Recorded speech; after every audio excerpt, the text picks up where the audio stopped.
من الشیطان الرجیم بسم اللہ الرحمن الرحیم نحمدہ و نصلی علی رسول الکریم اما بعد.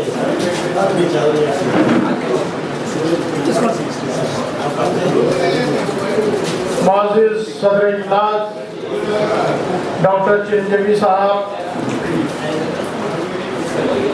جناب بیدا کمار صاحب،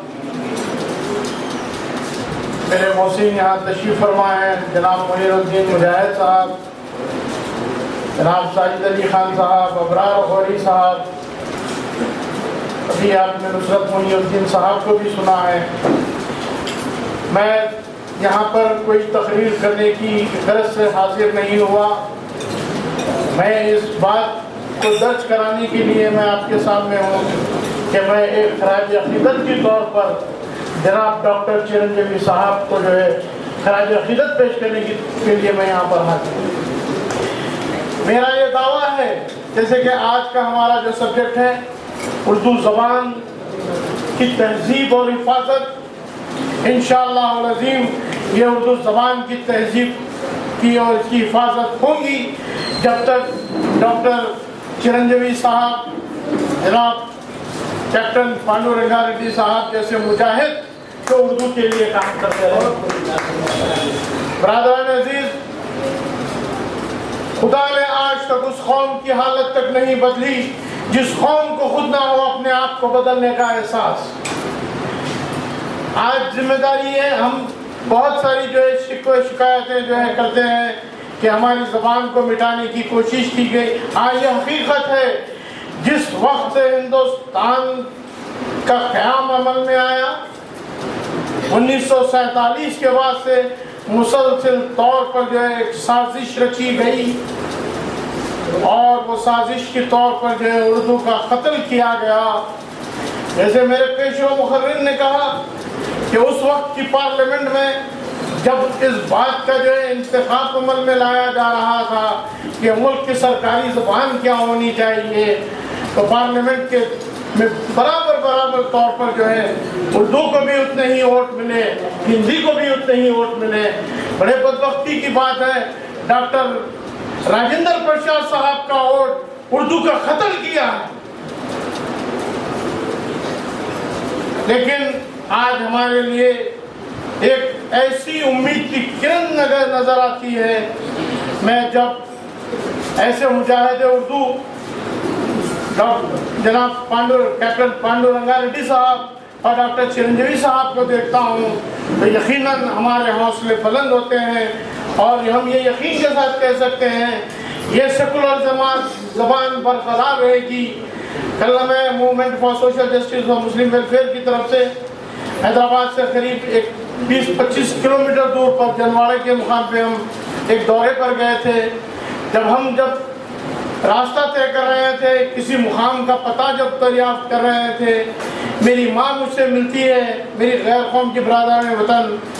میں پوچھا کہ بھئی یہ مسجد حسینی بیگم میں کھڑا ہونے ماں، تو بیٹا سیدھا بول، یہ ہماری جو ہے سیکولرزم ہے، یہ تلنگانہ کی زبان ہے.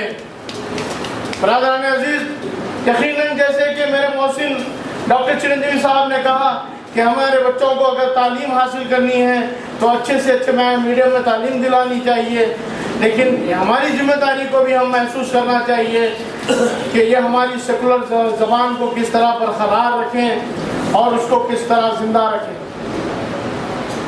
میں صدر اجلاس سے یہ بات کہنے کے لیے غرض سے میں یہاں پر آیا کہ آج یہاں محبان اردو بیٹھے ہوئے ہیں، یہاں پر یہ سیکولر جو ہے وہ چہرے بیٹھے ہوئے ہیں جو کبھی بھی سیکولرزم کی بات آتی ہے تو یہی چہروں کو دیکھا جاتا ہے کہ آج ہم اس مقام کو، چندرم کو یہ اپنا مقام بنائیں اور یہاں سے عہد کر کے اٹھیں کہ ہم بقا تیلگو کی بھی چاہتے ہیں، بقا اردو کی بھی چاہتے ہیں. جیسے کہ ڈاکٹر چرنجیوی صاحب نے کہا کہ ہم بقا وہ حیدرآباد کی چاہتے ہیں، وہ تلنگانہ کی بقا چاہتے ہیں جہاں پر ہم شیر و شکر کی طرح مل کے رہا کرتے ہیں. ہمیں وہ تلنگانہ نہیں چاہیے جو زہر کی بنیاد پہ رکھا ہوا ہو. ہمیں وہ تلنگانہ چاہیے جو نظام حکم کے جو تلنگانہ ہوا کرتا تھا، نظام اسٹیٹ ہوا کرتا تھا. اور یہ جو سازشیں ہم متحد ہو کر ہی یہ سازشوں کا خاتمہ کر سکتے ہیں. میں صدر اجلاس سے ریکویسٹ کرتا ہوں کہ اجلاس کے اختتام کے وقت پہ جو ہے ایک عہد لیا جائے, ایک یہاں پر قسم دلائی جائے کہ آج ہم یہاں سے نشستن گفتن برخاستن نہ جائیں, کہ آج سے ہم یہ عہد کریں کہ یہ سیکولر حیدرآباد, سیکولر دکن اور سیکولر تلنگانہ کے لیے ہم یہاں سے قسم کھا کے اٹھیں کہ ہم یہ گنگا جمنی تہذیب کو برقرار رکھنے کے لیے آج یہ انقلابی شخصیتیں یہاں پر موجود ہیں. میں یہاں پر جہاں تک بھی میری نظر جاتی ہے تو یہ ہر شخص مجھے یہاں پر ایک محرر نظر آتا ہے, اور میری خواہش ہوتی کہ ہر ایک کی زبان سنوں. کوئی عام آدمیوں کا اجلاس نہیں ہے, کوئی عام شخصیتوں کا اجلاس نہیں ہے. یہ جو ہے ویدا کمار صاحب کی مجلس ہے, یہاں پر چنندہ لوگ آیا کرتے ہیں اور ایک شخص کا جو شمار ہزاروں سے کیا جا سکتا ہے. میں سب کا خیر مقدم کرتا ہوں اور شکریہ ادا کرتا ہوں کہ آپ نے صبر کے ساتھ مجھ جیسے معمولی طالب علم کو سنا. یہ میرے اپنے جذبات تھے. پھر ایک بار میں شہر حیدرآباد دکن کی جانب سے فخر دکن ڈاکٹر چرنجیوی صاحب, پانڈورنگا ریڈی صاحب کو سلوٹ کرتا ہوں اس اجلاس کے ذریعے. جب تک یہ مجاہدین ہمارے درمیان میں رہیں گے یقیناً ہماری زبان کا زوال نہیں ہوگا, ہماری تہذیب کا زوال نہیں ہوگا. یہ خوش آئین بات ہے ہماری. شکریہ.